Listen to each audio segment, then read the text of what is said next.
Bonjour, alors je vous présente quelques essais de C++ avec Nreal. Donc là, je me suis créé un petit objet très simple qui est une espèce de donuts.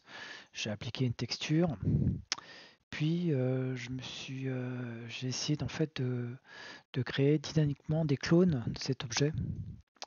Donc je vais vous montrer ce que ça a fait, comme ça sera plus simple. Donc là, je vais exécuter mon code. Donc là, je l'ai animé et j'ai créé en fait une centaine de clones. Euh, donc ils ont tous une direction différente normalement. Je vois que c'est pas tout à fait le cas. Et voilà, donc sa performance est assez correcte. Pour l'instant, j'ai pas cherché à faire de choses complexes, hein, juste créer des instances, les animer et voir un petit peu ce que ça donne. Alors pour faire une présentation C++, donc là je suis passé par Visual Code Studio Community version 2022, donc qui est gratuite. Et dans le content browser, en fait, je suis parti sur la partie publique et puis j'ai créé un acteur que je vais appeler Attest. Donc là, je vais vous montrer Attest. Donc c'est un acteur qui reprend en fait ce qu'ils appellent un torus, donc ce fameux anneau. Donc ça, je l'ai récupéré dans le content drawer, ça me donne un identifiant et ça me donne un objet. Ça me permet d'initialiser un objet qui s'appelle un mesh component, qui va contenir en fait la représentation en 3 dimensions de l'objet.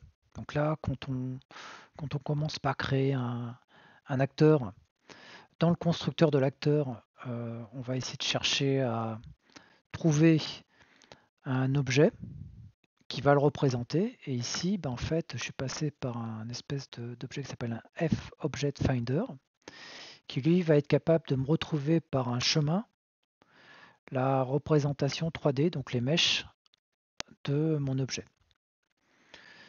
Une fois que je l'ai chargé, en fait, je l'affecte ici avec un set static mesh. Et puis, j'ai fait la même chose pour la texture. J'ai été la rechercher, toujours avec un FObjectFinder. Et une fois que je l'ai obtenu, je l'affecte à mon mesh avec set material. Voilà. Ensuite, j'ai surchargé le tick qui en fait est invoqué tout le temps pour chaque frame. Et le data time me donne en fait la latence entre 2 frames. Et ça va me servir à faire des opérations arithmétiques pour être certain que même si je suis dans un environnement qui est relativement lent, ça va toujours fonctionner par rapport au temps et pas par rapport au frame. Donc ensuite, j'ai récupéré le getActorRotation et j'ai affecté ce qu'ils appellent un roll et un yRows pour faire des 2 rotations en fait, hein. Et ensuite, je réaffecte l'objet pour que ça soit appliqué. Pour la localisation, je récupère la localisation. Puis j'incrémente simplement par rapport à 3 valeurs aléatoires qui s'appellent x delta, y delta, z delta, et je réaffecte après pour que ça soit pris en compte. Puis là, j'ai fait un petit calcul, j'ai récupéré la boîte qui englobe mon objet et je vérifie si je ne serais pas allé sous le sol avec le min z. Et je regarde si c'est inférieur ou égal à 0, j'inverse en fait la valeur de mon incrément delta pour que ça donne l'impression d'un rebond. Voilà, ça grosso modo mon objet. Donc ce qu'il faut retenir, c'est que là, moi j'ai créé un objet qui se déplace à chaque tick, voilà, avec une rotation. Ensuite, pour créer des nouvelles instances, j'ai créé un acteur supplémentaire qui s'appelle un pawn acteur. Quand vous créez un acteur dans Nreal, en fait, il va vous proposer ce type d'objet. Et à l'intérieur, ce que j'ai fait, c'est que dans le begin play, donc quand le pawn actor qui me représente en fait l'acteur que je manipule en fait avec le clavier, dans le begin play, à l'intérieur, j'ai fait une première chose, c'est que j'ai essayé de récupérer l'instance que j'avais déjà créée, parce qu'en fait, initialement, j'ai créé une instance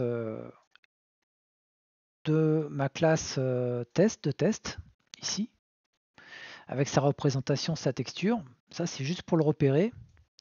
Et je lui ai affecté un tag pour arriver à le rechercher en fait dans mon pawn actor. Et ce tag, je l'ai mis dans le constructeur de l'objet, ici, avec tags. Donc on peut en mettre autant qu'on veut, ce sont des fname. Une fois que je l'ai récupéré dans le pawn par son tag, je vais pouvoir récupérer en fait je vais pouvoir stocker en fait la référence de mon acteur ici que j'ai prépositionné dans la scène en fait. Et grâce à ça, je vais pouvoir m'en servir pour créer mes clones et être certain que tous mes clones aient la même taille que l'objet que j'ai déjà ajouté dans la scène, qui est donc issu de ma classe attest en fait. Hein. Donc pour créer mes clones, bah, je fais une boucle ici. Et puis ce que je fais, c'est que j'affecte une position et une taille par défaut, une rotation par défaut, pardon, donc à 0, et une taille avec un Z, donc la hauteur qui est à 100, pour éviter qu'il soit sous le sol, caché ou autre. Et ensuite, ce que je fais, c'est que j'appelle getWordSpawnActor, je passe ma classe AATest, celle que j'ai créée ici, avec en constructeur la localisation et la rotation par défaut. Et ça me retourne un pointeur qui est de type AATest, toujours, c'est normal, ma classe. Et grâce à ça, je vais pouvoir ensuite faire des manipulations. Donc là, j'ai récupéré la taille par défaut. Et ce que je fais, c'est que je fais un new clone set scale. Alors là, c'est un peu compliqué à comprendre. C'est que je prends la taille de ma référence. Où est-ce que je l'ai fait? J'ai fait référence ici. Et la taille de la référence, elle est ici. Je prends la taille de la référence et je la divise par la taille de mon clone. Et ça va me donner une proportion à respecter pour que ce soit toujours la même proportion par rapport à l'objet qui est rajouté. On ne peut pas malheureusement faire une affectation de taille directement. C'est une valeur de proportionnelle en fait toujours. Voilà, donc ça c'est un premier test. Alors c'est pas un test pour créer un jeu, hein, c'est un test pour manipuler un petit peu les objets dans Unreal Time, parce que c'est pas forcément très évident, je trouve, notamment pour les problématiques de taille.